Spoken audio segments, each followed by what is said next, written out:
Yeah, this war is a tragedy, obviously for Gaza, but also for Israel, and frankly, if I may be so preachy, perhaps even for the very soul of modern Judaism.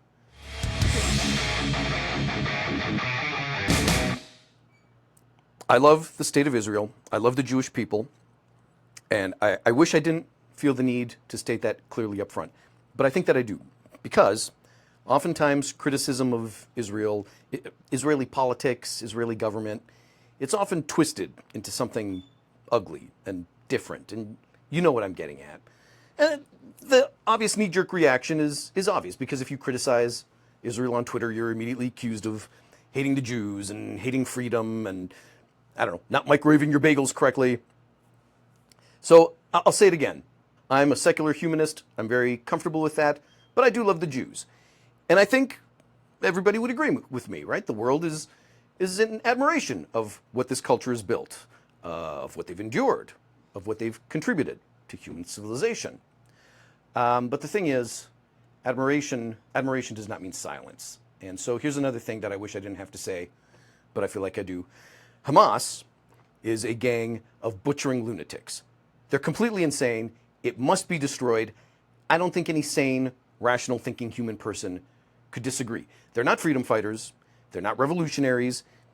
These are the nut jobs who think the best way to liberate their people is to put on a suicide vest and run into a school bus. Believe me, I get it. There was a time when I myself was up to my elbows in Taliban's and Al-Qaeda's. I assure you, I understand exactly the kind of enemy you're dealing with here. And the Israelis, they absolutely have a right to self-defense. They absolutely have a right to prosecute this war. But how they defend themselves, it matters. It matters strategically, it matters geopolitically, and perhaps most importantly, it matters morally. Because the way this war in Gaza is being fought right now, it reflects very, very badly on us. And by us, I mean all of us, everybody. The United States, the West in general, anyone that claims to believe in modern democracy and its values. And I got to be honest, listen, I don't think you can blame people for being taken a little aback, because this is not what the world has come to expect from the Jewish people. These are the people who gave us Einstein and Freud and Jonas Salk, who have won Nobel Prizes by the dozens, who have helped shape and steer the world, like in technology and medicine and the arts and the absolute best stuff in modern civilization. They've been at the front of all of it. But the numbers in Gaza, frankly, are almost unfathomable. As of recording today, we're talking almost 60,000 dead Palestinians. 60,000. And the UN is estimating that as many as 90% of them are innocent civilians and non-combatants. And of them, 70% of those are women and children. This is not the behavior anyone would expect from an enlightened, educated culture. This isn't the behavior of a people who were shaped by the worst fucking atrocity in human history.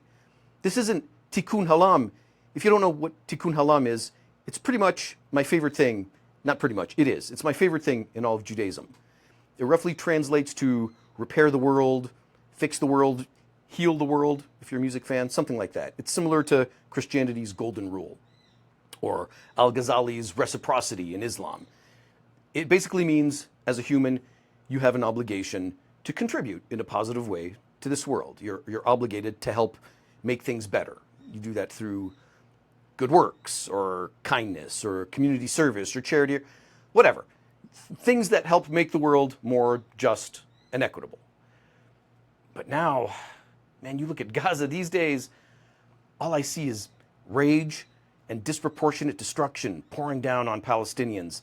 This already scared, starving, desperate, brutalized people. And yes, it's true, Hamas uses civilians as human shields. That doesn't mean you level the entire fucking neighborhood and everyone in it. Remember the philosopher Nietzsche, he warned us. He who fights with monsters should see to it that in the process does not become a monster himself. And if you gaze into that abyss long enough, that abyss gazes back at you. He was right. That changes you. I promise you, I know.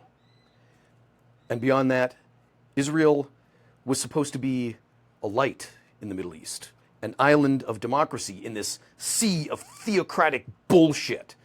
Not just a military powerhouse, not just a survivor, a moral example. And right now, I fear we are losing that moral high ground. Even most Israeli and Palestinian civilians, they support a two-state solution. But again, they're held hostage by extremists, religious fucking lunatics on both sides who would rather butcher each other than cooperate. And it doesn't help that American Jesus freaks love to add fuel to the fire because they want a huge Middle Eastern war, because they want the nukes to fly, because they want the end of the world, because they think they're going to float up and meet you-know-who. And so everybody suffers. Yeah, this war is a tragedy, obviously for Gaza, but also for Israel, and frankly, if I may be so preachy, perhaps even for the very soul of modern Judaism. Because modern Judaism is a lot better like this. Come on, man. You are the people who cured polio. You invented psychoanalysis. You gave us Seinfeld. And now we're watching airstrikes on aid centers in refugee camps. In the name of human fucking decency, refugee camps? This is not who you are. This is not who you are. And I get it. I know that survival can be an ugly business, especially when you're surrounded on every side. I get it. But survival doesn't have to mean becoming a worse rather than a better people. This was going to be my joke. I was going to dress up like Charlton Heston as Moses and be like, Hebrews, hear me! I'm not going to. But I am going to ask you to listen for a minute, because you, the Jews, you are the only Abrahamic religion that does not have a bloody history of atrocity. Crusades, and fatwas, and inquisitions, and pogroms, and all this shit. We need you to represent the best of humanity, especially here. Don't become more like, well, don't become more like something you're not. Shalom. Like, share, click, subscribe, all that stuff, please. Please. Well, that'll be a fun episode for our new comedy channel. I don't know how I'm supposed to make comedy out of this. I don't know what I'm supposed to do with this.